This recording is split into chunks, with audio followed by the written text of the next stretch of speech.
This is Mick Lynch. He is a rail chief who's in charge of the trade negotiations between the government and the rail unions. And what he did today had some sort of equivalency of watching the Cookie Monster devour cookies. Let's have a listen to how he effectively dispatched of Richard Madeley, the new Alan Partridge of TV. Are you or are you not a Marxist? Because if you are a Marxist, then you're into revolution and into bringing down capitalism. So are you or aren't you? Richard, you do come up with the most remarkable twaddle sometimes, I've got to say. Boom. He's a Marxist because he wants fair pay for all of his workers and employees. The people that he represents and has been elected democratically to represent, it's twaddle. I didn't say you were a Marxist. I'm saying that you're being accused of being a Marxist, and that's not twaddle. That's called reporting. And it sounds like Richard is now backtracking.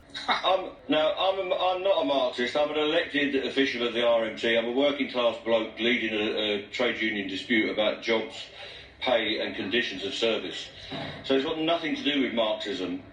It's all about this dispute. It's an industrial dispute, and that's what it's all about. Absolutely. I emphasise I am not talking twaddle and accusing you of being a Marxist. I'm merely quoting people who are, including many of the newspapers. Well, that's what it sounds like to me. Well, I'm sorry if it did, but I don't think it was. But anyway, to be absolutely clear, you are not a Marxist. Aha! Thanks for that, Richard. It's always one of those things of, it's the people at the top, the really rich, who are full of money that are claiming that you're greedy because you want a raise in your wage. Let's watch him eat another interview. The government is saying that they are going to bring in agency workers. My question to you is, I'm guessing that some of your members will still stay on the picket lines. What will they do if agency workers try to cross those picket lines? Well, we will picket them. What do you think we'll do? We run a picket line and we'll ask them not to go to work. Do you not know how a picket line works? What do they do anyway? I very much know how a picket line works. I'm much older than I look, Mr. Lynch. What will picketing involve? Well, you can see what picketing involves. I can't believe this line of questioning. Picketing is standing outside the workplace to try and encourage people who want to go to work not to go to work. What else do you think it involves? And what if they want... Well, I just wondered what else it might involve, because I very well remember the picket lines of the 1980s, where are you going with your... Mr. Lynch. I'm asking you what your members would do, Mr. Lynch. Which picket lines are you talking about? The miners' strike. Miners' strike. Yeah. Well, does it look like the miners' strike? What are you talking about? Mr. Lynch, and I'm just asking, I'm just to clarify. You've gone off into the world of real.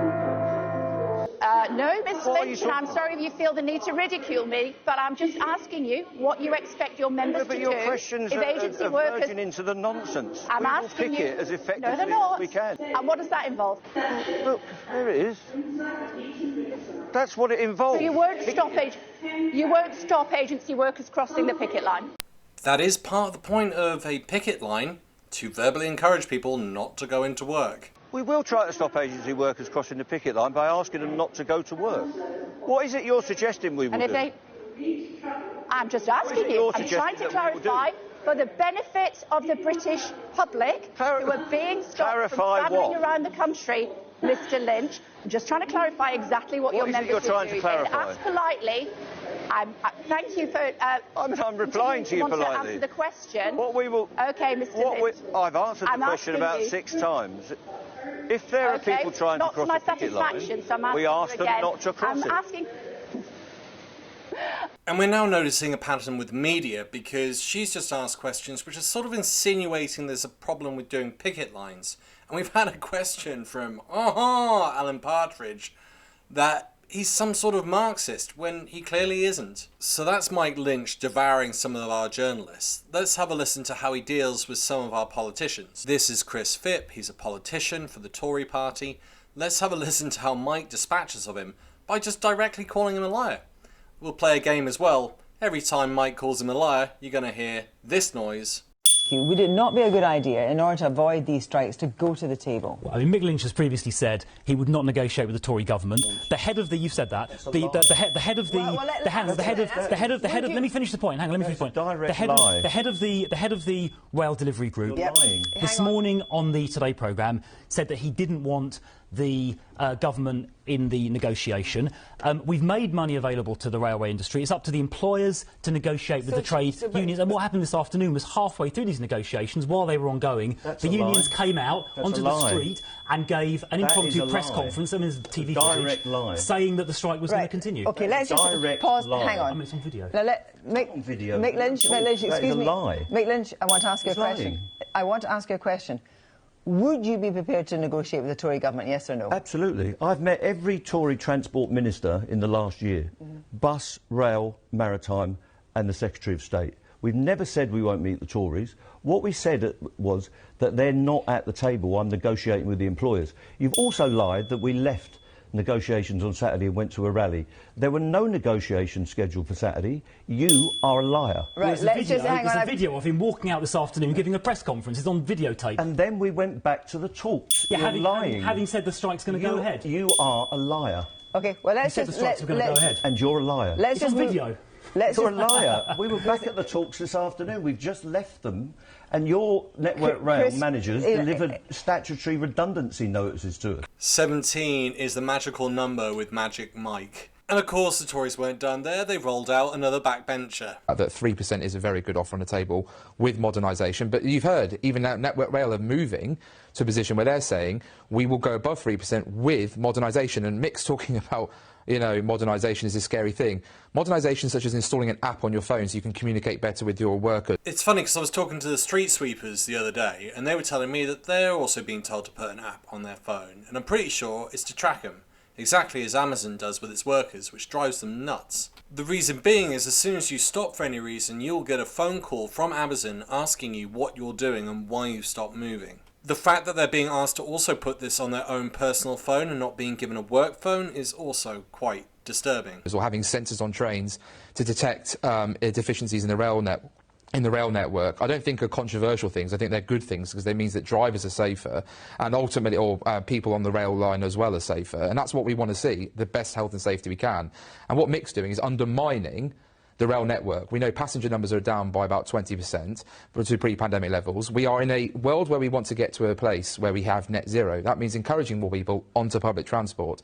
These strikes are only going to drive people further away from it, and the pay rise that Mick wants will therefore just add more cost to the rail network, making it more unaffordable for more working people. He should be apologising to the doctors and nurses who can't get to hospital, the patients who can't get their operation, the kids who will miss out on their education today, but also those armed forces veterans who risk their lives for our freedoms, who won't be able to celebrate Armed Forces Day on Saturday. Do you want to apologise for all that, Mick? Well, I think Jonathan should apologise for talking nonsense. Would you like some aloe vera? You just got burned. So every time you hear this sound, this is when the MP gets burned. None of that is true. We have got automated technology on trains. We've got pantograph cameras. We've got ultrasonic sensors.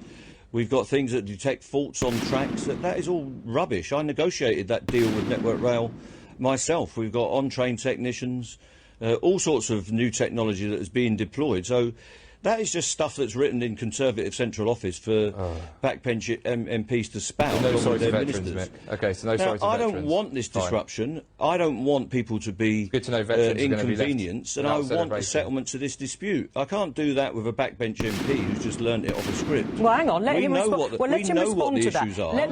Of course, we know it's not the end of the game. There's always the big boss, and they do roll out someone. I wouldn't call him a boss, but they roll out a politician called Robert Jenrick. Mick, if I could just finish for a second.